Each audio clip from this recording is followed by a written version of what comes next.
want to know which planet was causing your suffering?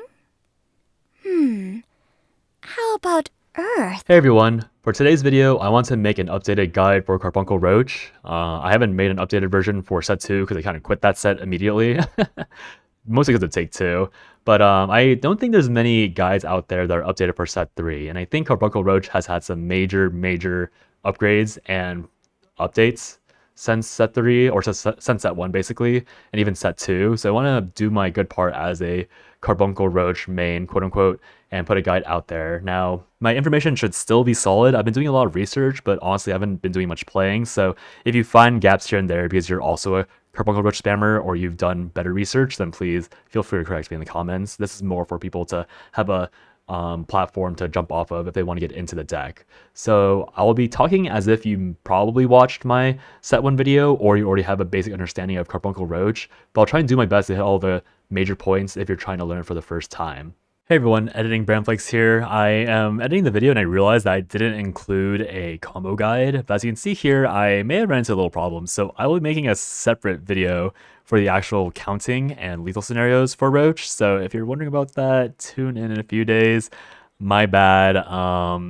Yeah, just have fun counting if you don't know how to count. And I'll try and explain for you guys at a later time. Sorry.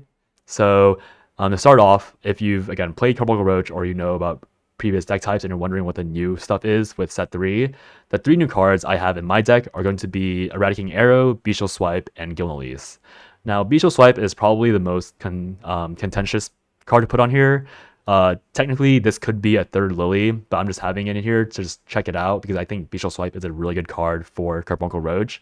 And it being a 1-of is like enough of a commitment to like see it occasionally and see if it is worthwhile, while still not making my deck really bad if I happen to draw too many, because I can't because I have 1. So Bestial Swipe is just another removal card. It is very Lily-esque, where Lily like often reduces a 5 HP unit to 1 HP, so Bestial Swipe is kind of the same thing, except it's also usable on stuff with 1, 2, 3, or 4 HP without needing a ping to kill it. And obviously there's an upside of combo 3, draw a card. So in the case where you don't have any draw, like you didn't draw your Glade, didn't draw your Godwood, didn't draw like your second or third Lily, you do have a little bit of coping mechanisms with that 1 combo 3 draw, because usually if you're not drawing your draw cards, that means you drew too many fairy generators or combo generators, which means that you should have plenty for Bestial Swipe. So that's my explanation for Bestial Swipe. The 2 main cards that are actual major additions, we'll talk about Eradicating Arrow first, because this is a direct upgrade over the previous card you played here called Ambush from Above. Eradicating Arrow is way better than Ambush from Above because the upper limit of Eradicating Arrow is way higher than Ambush from Above. So the only times Ambush from Above technically outscales Eradicating Arrow is when you are fighting against barrier units and you just want to ping the barriers off with the spell, or you are specifically using the spell at combo 3, which is a much lower scenario or like much lower peak than you expect in this current meta due to how much less frequently you see mid-range / tempo lists. So Eradicating Arrow is better because even if you're killing 2 minions at 4 HP, you do need a combo 4, but combo 4 isn't the hardest thing to hit early game if you're on 4 mana with like fairies, and if you have fairies, then you can just use the fairies to deal the rest of the difference, and has a way higher peak when it comes to really long combo chains. So for example, if you played Roach a lot, you know that a very common one-shot kill turn with Roach is around turn 8, 9, or 10, when your final Roach is hitting your opponent for 10 damage, and your previous Roach is hitting them for 9 damage, and then with a Carbuncle, Super Evo Ping, or the Cairn, that makes up the 20th damage hit point.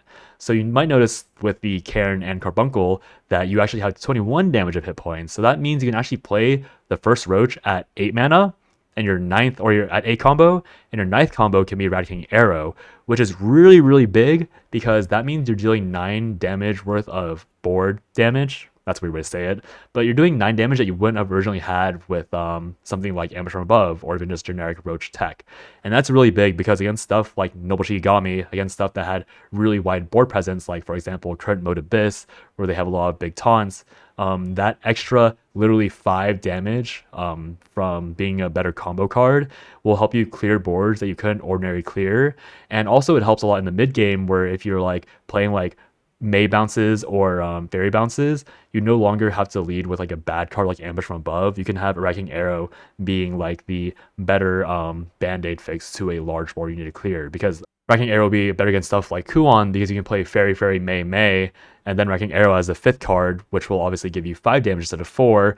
But the problem that came up a lot with Ambush from Above is that because of the pings, you might not be able to get the full clear really cleanly because you might overkill randomly, or you might, because like you remember the 2-1 exists with the Kuon card, right? So if your Ambush from Above hit that card, you would fail to clear because of overkill.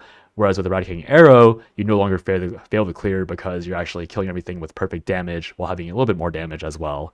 So that's why Eradicating Arrow is really good for multiple scenarios and just a straight upgrade over Ambush from Above in most cases. The other card is going to be Gilnelise. Gilnelise is, again, the reason why we're dropping Lily from a 3 of to a 2 of, because Lily and Gilnelise are going to be really often competing for Evo points, whether it's normal Evo or super Evo. Gilnelise is going to be a fanfare 0-3, select another follower on the field, which cannot be yourself, give it +2, -2, and if you have both 10 max play points, you add a Sweetness of Veracity, which is a 5-mana spell. It deals 5 to an enemy follower and 5 to an enemy leader, to a random follower particularly. And then it comes with Drain, and the Evo effect is select a follower on the field and give it +2, -2, and this can actually target Gilnelise herself. So you might notice that with Drain, with the rush you gain from Evo, you can actually either heal 4 damage or heal 5 damage, whether you Super Evo or normal Evo Gilnelise, and she can actually clear up to 6, it's either going to be 6 hit points or 7 hit points on the board, because you get the -2 from the first fanfare, and then Gilnelise herself is another -2, and then rush 2, because of the Evo interactions. So Gilnelise against very tiny wide boards can clear up to 3 minions if they're all at 2 HP.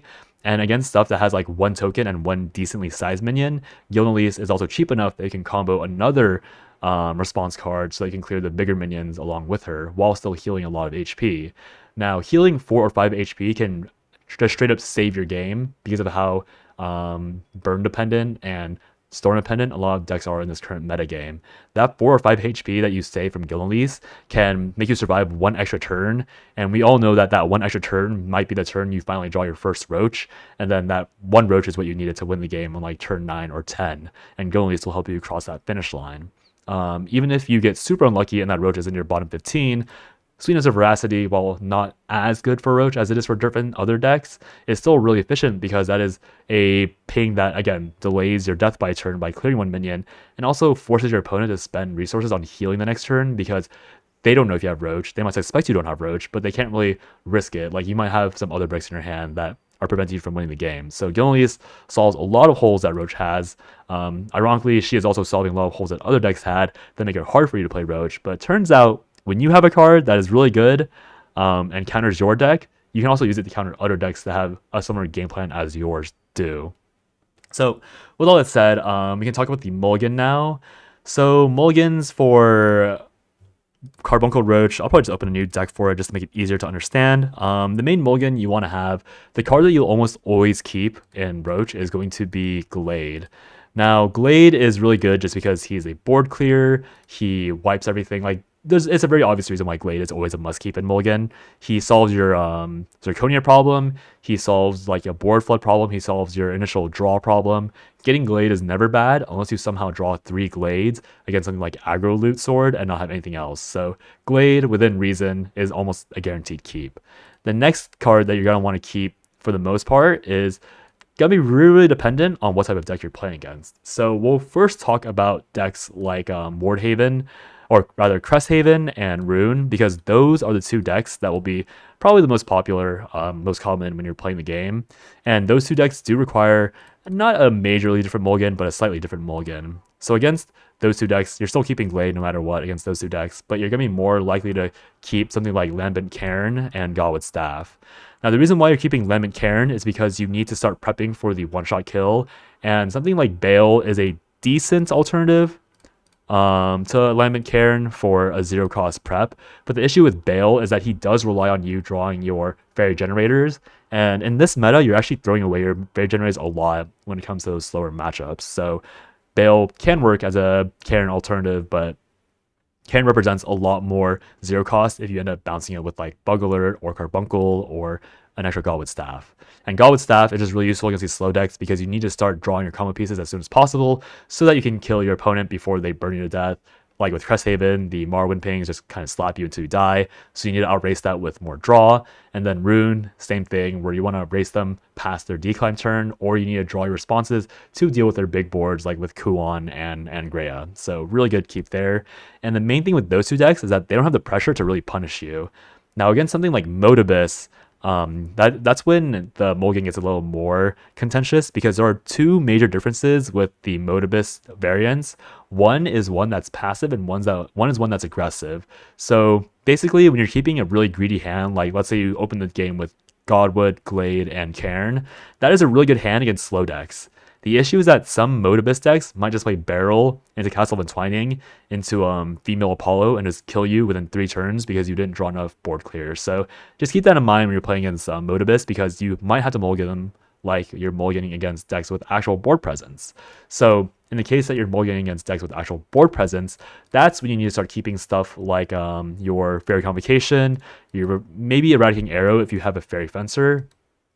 But mainly, you want to start keeping cards like these. So Fairy Convocation, you only want to keep one, and you only want to keep Fairy Convocation if you have a combo card like May in your hand with it, and you're just really, really concerned that you might die. Fairy Convocation is ironically a really good card to draw later on in the game, which is why you're not playing it early in these control matchups, because you're losing a lot of value from that late game combo generator, and usually you have excess draw, so you're not really top taking the Fairy Convocation. You're drawing Fairy Convocation in conjunction with a different card that's probably more useful. Racking Arrow, again, something you only keep when you have more Fairy generators, so you can get a token out and clear the enemy's board. May is also in the same boat, where you're only keeping May if you're against something like explicitly Loot Sword, or you're against Modibus and you have like 2 Glades to support your card draw afterwards. It lets you clear that Barrel that I talked about, that dastardly 3-drop or 3-3 that will murder you if you don't respect it. And then Lily. Lily doesn't necessarily need you to have combo as much because she is a good Evo target. I will say that having Lily and Glade is really awkward, because that means you'll usually just play Lily as just like a naked 2-drop early on, because Glade will usually solve the rest of your problems, especially if you have a really heavy hand. But if you just have a Lily and you're really, really scared of missing draw or missing Glade on the mulligan, then you can keep her when it comes down to it. Fairy Fencer, you're probably keeping in every mulligan, but she's not as valuable in those control matchups, because since you're not playing a tempo-based control or temple-based Carbuncle Roach, you end up not having as much value from those early pings unless you board flood and your opponent has like straight up nothing somehow. And then Bestial Swipe, again, is a decent keep, because again, in those early matchups or in those matchups where they have early minions and want to keep something on board, again, like Barrel, you can just counter that with a Bestial Swipe and then just trade 1 for 1 and be done with it. So stuff like Bug Alert, you never keep. Going back to the original deck itself, you can see that there are a lot of cards you don't actually want to keep in your opening hand, because again, with Roach, you're assuming you're drawing a lot of cards. So what ends up happening is that you want to not keep cards like Bug Alert, like Carbuncle, like Garden's Allure. Gilnelise might be a keep, but like a third of your cards are really never up for consideration for Mulligan process, because they don't do enough early game, and they also don't help you draw more, like stuff like Glade and Godwood do. So what is the game plan for these classes? I guess we should go over, we'll do it later. So against, we'll just go in order, right? So against Roach, it really depends if they're playing Gilnelise a lot, but with Roach, you really are going to always save for, like, you always want to save cards that will help you draw cards, but you don't want to keep the early combo cards too quickly. So for example, you can keep 1 Roach if you have a Glade in hand, because with Roach and Glade, that means you can draw into the future like Bug Alerts or a second Roach to kill your opponent. So these 3 cards in conjunction are really good in the Force Mirror. But if you have like double Roach in hand, you're really at the mercy of your draws, because if you keep double Roach and then your draws are like a Bug Alert and like Bale, you might die to your opponent having a really early tempo lead. So how do you win the Roach or the Force versus Force matchup? It's really the exact same thing regardless of whether or not it's Izudia or Carbuncle Roach. But the main thing to remember is that against the Carbuncle Roach, you can do a 2-turn for the most part, unless they have Gilnelise. And that's just up to you to make the risk decision to decide whether or not it's worth to risk your 2-turn getting you killed because they have a Gilnelise in hand. That means that preparing for the OTK is super, super important. So that means having stuff like Cairn early on is really good because that prepares for the OTK. That means having stuff like Bale early on is really good because you get to prepare again for the OTK. And in certain cases, like Bale is a really good, I'm going to die, let me just play this now and wall you off for a little bit. Like Bale is good for that. And then as you play, like using Roach, like playing early Roaches to deal a lot of damage is really good because that means you can kill them on the next turn. So going first as Carbuncle Roach in the mirror is really ugly because that means your opponent has more time to, like, they have a better play on turn 4 because they have Glade, and they have faster reach to a bigger OTK turn because of Coin. Like, we all know how it goes if you played Roach versus Roach.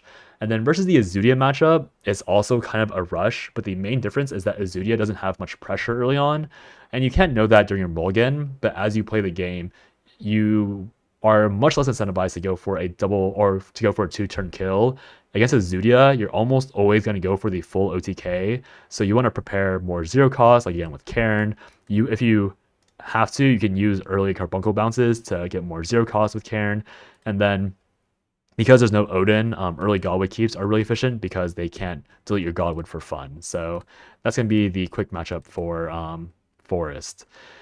And then against the next deck, so Sword is going to be a really weird one because you're really not even relying on, it's still like a racing deck, but the issue is that whether or not you lose or win is really dependent on whether or not Sword gets the early curve of like, where are they? Like if Sword gets the early curve of, I don't have her crafted or built, so she doesn't show up. If they get their early curve of like Octress into Congregate of Usurpation and with the Sincero in hand, it's almost impossible to stop them because they just do so much damage. And with this new set 3 deck, you have a Gilnelise to heal. But if you don't have a Gilnelise, then you just kind of flop over and die to the raw base damage they provide. So against Sword, you do have to mulligan early game because you can't take that much face damage against Sword. So you have to play assuming that they're going to play turn 1 Quickblader, turn 2 Luminous Lance Trooper or the 2-1, turn 3 Octress, turn 4 blah blah blah. So what you're basically hoping is that you have to play around them having a perfect curve, but you're just going to hope that they're missing parts of that perfect curve so they don't kill you on turn 7 with Odin. Now the main thing is that because you're playing around that basically like are you lucky or not lucky, what happens is that if they have Odin, you do kind of just lose unless your draw is really good. So what you're playing around against Sword is essentially like it's a game of chicken. They won't always have the perfect hand, and therefore you have to gauge whether or not you're actually in a place to win the game with an OTK or with a 2-turn reach. Now the issue with 2-turn reaching is that Sword now has access to Gilded Goblet, so they can heal a lot. And so if you overcommit to a 2-turn kill, they can deny you and you can lose your pieces for an OTK because you went for a bad play and it was out-healed by Gilded Goblet. So this is really a matchup of just like, okay, how many rushes I draw early? When I play Goblet Staff, how much can I mitigate the pain of losing that Goblet Staff to an Odin? And I think this is one of the hardest matchups for Carbuncle Roach because it's ironically very similar to the Mirror, where you just don't know if your opponent can kill you. So you have to play hoping they're missing something so that you can kill them. And then like hold your resources for the turn where you can actually kill them. So it's essentially like, how long can I hold on to my Godwoods, my bounties, my carbuncles? Like how long can I hold on? And then at what point do I just have to say, I literally cannot win if they have everything. So let me just like, let's just go and see if I can win there. So I think Sword's a very unfriendly matchup this set because it is just fully on whether or not they draw well compared to you. Rune is going to be pretty standard, like the exact same vibe as previous sets. You're going to be mulligan always assuming that they have Angrea. So that is essentially just keeping your early, like it's keeping Lily, it's keeping Glade, like very simple. You're going to have to decide how scary Norman is when you play against or Rune, because obviously Rune has stuff like double barrier golems, but once again, Eradicating Arrow is really efficient at dealing with Guardian Golem, so this matchup is kind of easier due to that. Well, it is again harder because Rune has access to Gilnelise for healing to prevent you from going for a 2-turn kill, which is why you're probably just going to go for a full OTK, which has been very standard for anti-Rune gameplay in general for Roach since set 1. So Guardian Golem, Norman is still pretty scary, but you have a new card to deal with it. And essentially, it is just another race for who hits their main combo first. Will Rune get their Dimension Climb and do Kuan shenanigans? Will Rune get their Cosidas and the Declimb? Will Rune do their Goldaria stuff? Like, it's just the same old plan. Like, this is a very straightforward matchup that we've all seen, and there's mainly no notes for set 3 because it is just the same thing over and over again. You are favored, but you being favored is assuming that you draw your Roaches for the kill. I think Face Dragon is probably Roach's worst matchup this set. Not even because it's a hard matchup, but mostly because of how it's very much like Aggro Loot Sword, where it's very reliant on what your opponent draws, and not as much reliant on what you draw. So the reason why I say that is because of Forte. So I mean, if you played set 1, you know how Face Dragon interacted in set 1.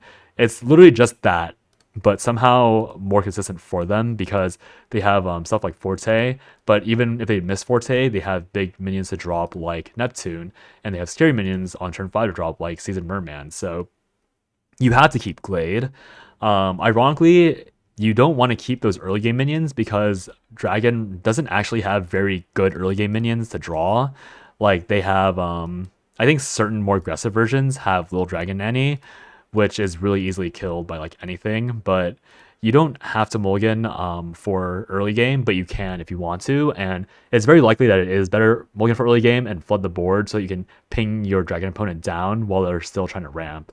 So dragon, when they ramp, they're going to try and play stuff like Dragon Sign, they want stuff like Leo Fang, and obviously these are their ramp cards, and the only cards you have to watch out for early game are going to be stuff like Ocean Rider and Phylene, both of which aren't really that scary, so you can punish your dragon opponent by going a wide early fairy board. So that's keeping stuff like Convocation plus your May, so that when they play Phylene, you just do Fairy May, and then they have to have Ocean Rider to deal with it. But if they play Ocean Rider, they kill 2 1/1s, and you can maybe clear their Ocean Rider with another Fairy, Convocation Fairy, or like a Lily Evo or something, so you can continue pushing face damage. And what that does is that if they don't have Ocean Rider, if they have Dragon Sign instead, you catch on free damage to their face, so that when they eventually do drop something like Forte, assuming that's the line they're forced to take, you have the momentum to kill them. Because what ends up happening against Dragoncraft is that if you're both on clear boards and you're both at 20 HP when they have Forte dropped, you're losing that game unless they don't have any other storm minions in hand. Like if they drop Forte, like just like imagine this example. They drop Forte, you don't have Glade and you don't have Lily, you lose the game. They drop Forte, you manage to Glade them, and then the next turn they Forte again. So now you're at 6 HP because they played Forte Evo for 7 into Forte Evo for 7, so now at 6. And then you just have to hope that they don't have the next like Odin, because then if it's coin Forte into Forte, Odin is just naturally there, so Odin will kill you. So it's, again, not really a matchup you can outpace because they'll kill you long before, or it's not a matchup that you can plan for a one-shot kill in, because they will simply kill you before the one-shot kill if they have the draw. So you have to play for an aggressive early board so that they either have to interact with you, or you don't have to commit to a full OTK turn to kill them on turn 7. You can instead do like a small burst turn, or just go for like a 1 Roach to kill. So Dragon, it's not a hard matchup, it's just like a very like, oh, what will they play and what will I draw to deal with it. So it is definitely a race, just like Loot Sword is. The next matchup we're going to go over is going to be, I think it's going to be Mode Abyss. So Mode Abyss is kind of like Dragon, where it's like the question of how greedy do I mulligan early. The main difference is that Mode Abyss actually has really good cards for dealing with the early game board, kind of just like very net neutrally and like for free. So obviously, we remember the version that has Barrel early, so you have to, you probably are going to trend towards playing an early game anyways because of Barrel. But the reason why playing an early game isn't as rewarding against Mode Abyss is because of the card Screathing and Loathing. So Screathing and Loathing and Devotee of Entwining, who will probably be calling Female Apollo this entire time, these boards are really good with dealing with forced early pressure. Devotee of Entwining, like we all know what Apollo did to Force early on in set 1, set 2.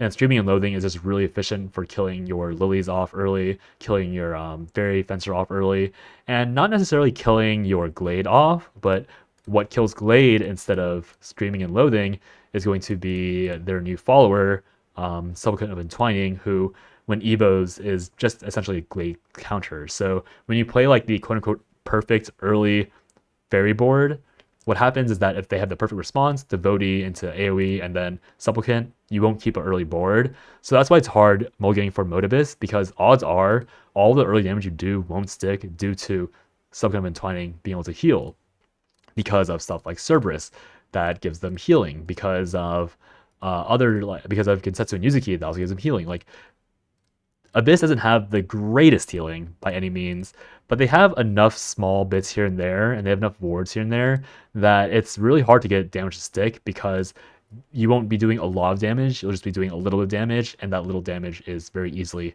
smoothed out by Abyss. So you will be going for the one-shot kill for the most part versus Abyss. The issue is that it's another race, because if they trigger mode and then they get to play one Gensetsu Yuzuki, the first one is dealable. The issue is when you have to kill the second Gensetsu Yuzuki, and because Abyss has a much more powerful draw power compared to last set, due to the fact that Council Entwining is a draw 2 potentially, Screaming and Loathing is almost a draw 4 because of the way that it can draw itself with the 3-cost mode and then a follower. So Abyss is almost always guaranteed to have everything they need to play the game. So you just have to play around, like, how much can I pressure them to burn the resources early. So like the major card you want to burn early is Congruent of Entwining, because when Congruent of Entwining super evolves, especially with mode, they generate like infinite minions and infinite wards that is very large and almost impossible for you to kill without the help of a really strong Eradicating Arrow. And then obviously like RMV gives them a lot of burst with Storm. You're not really scared of RMV. You're scared of the Gensetsu Yuzuki, and you're scared of Congruent of Entwining, so your game plan should be trying to get rid of those cards and forcing them to play those cards as soon as possible before their mode activates, or just playing and hoping they don't have it so you can one-shot them in one go and prepping for that one shot. The next deck we're going to talk about is going to be Crest Haven. We're going to pretend that Ward Haven doesn't exist, but Crest Haven, very straightforward matchup. You're really just going full greed and going for a one-shot kill. So that it's because what you're playing around with Crest Haven isn't really stuff that you can really successfully play around. You have to go for a one-shot kill because of cards like Maddening Benison. You have to play around one-shot kill because of stuff like Temple of Repose. Basically, Crest Haven just has a lot of stuff that really mitigates you playing aggressively. Like, for example, Blinding Faith, they play a few of because it draws a lot and it's really good AoE. Temple of Repose is just a really decent heal and it's a barrier, so you might not be able to get a like really scout like Roach kill because you need the Super Evo ping to ping it off. They play stuff like where is it, Supplicant, I think, wherever it's called. They play stuff like Supplicant, which gives them very small healing over a period of time. Am I blind? Where is this card? Here we go. And this card with the Crest, this actually heals them up to I think 4 HP total. So it's actually like this is actually really efficient because of how the Crest works. So you really do not care about overwhelming Crest Haven with Forest unless you really think that's your singular choice because you drew no draw, but you drew all of your early game. You have to go for the one-shot kill, and Crest Haven really cannot stop you from going for that one-shot kill besides getting a really early curve. So the only way Crest Haven defeats you is, again, you are the aggressor, or they are the aggressor because they want to kill you before you kill them, or before you assemble Exodia to kill them. And so the only way they can do that is by playing a really strong curve, such as playing Grimnir. Like if you're going second, their best curve is like turn 1, the first Devotee into Grimnir, into where is he? Into Marwyn, Evo, into the other, into Congregate of Repose Evo, into Wilbert Evo, into like Unholy Vessel or something. Like maybe they're the type of player that plays Odin, right? So like the only way Crest Haven really pushes you hard is if they get this exact curve, and obviously the 7 cost might be just whatever 7 cost they have. And this is actually a really hard curve for them to hit unless they draw an early Serene Sanctuary. But I guess I'm saying all of this just to say that you have no control over that. So if they play this curve, everything that you can do, like your natural game plan with Glade and everything, is already playing to counter this curve. So like drawing Glade early, if you draw Glade, play Goblet Staff, odds are very, very high that you'll naturally draw into responses for Marwyn, for Congregate, for Wilbert. So you don't have to mulligan for anything in particular against Crest Haven, because you will naturally be playing against what they want. It's just a matter of whether or not you draw, and you plan your draw and your hand order good enough to beat them in the race. Now, with all that said, there are some times where it might just be Stormhaven It's really rare, but just take the L, I guess, if you run Stormhaven on ladder, because the Mulligan for Stormhaven is the complete opposite side of Cresthaven. So it's like a rogue deck that you have no way of beating. And then Portalcraft. Portalcraft is a weird deck because of the fact that it's very much so like Modibus, where they do have early game plays that can just kill you super fast if you don't respect it. So if they have, let's say they're going second, right? They play coin Electric Puppeteer, and then they coin out into playing Devastating Soprano, and then the next turn on turn 3, they just play another like Love Struck or another Soprano. Like they have ways of getting early game boards, and you really cannot let Egg Portal get early scratch damage on you because of their game plan of just building a bunch of eggs and then just breaking them over and over again and having that kill you with burst damage, like through Axia, who is their new legendary, who is a 3 mana, so Axia is really efficient for bursting and burst decks. And then also they do run stuff like Dogged One, which is another 3 damage that will help them kill you in 1 turn, or that will help them finish the game out as they kill you in 1 turn. Now, the main thing is that portal minions, well, they are technically few and far between. They're also very easily responded to as forests. So again, they do have stuff like Love Struck Puppeteer and Self Destruction. That does require you to have May early on or Lily early on to mitigate the damage and HP bleed you'll have from playing against it. But you do still need Glade really badly, because Glade will help you deal with like these smaller minions and it will help you deal with the draw. So if you manage to like stem the blow or stem the bleeding, like if you have a Mulligan that's like Glade, Fairy Convocation, May, and Goblet Staff, you can keep that because that gives you the accessibility of dealing with Electric Puppeteer while still getting the draw you need to finish the game out. Because the main thing with Egg Portal is that they have a lot of healing because of the White Psalm eggs. So what you'll often have to do is you do still have to go for the OTK, but you have to go for the OTK while knowing that they have constant pings, and worst of all, knowing that they have Odin. And so the only reason why this deck isn't like a super hard counter against Roach is mainly because their minions are, again, very low quality. So you can actually outpace them with like your own tempo. And also they need to draw well. So if they draw perfectly, it's kind of hard. But if they draw perfectly and you draw perfectly, you do technically still win, I think, because they don't actually kill you if they don't have minions on board. The only way they can kill you fast if you manage to control the board is with double Odin. But double Odin doesn't let them, use Axia, doesn't let them use like AoE pings. So if you've managed to like use Gilnelise to stabilize on turn 5, for example, all the egg damage they've dealt to you in the first 4 turns are totally useless.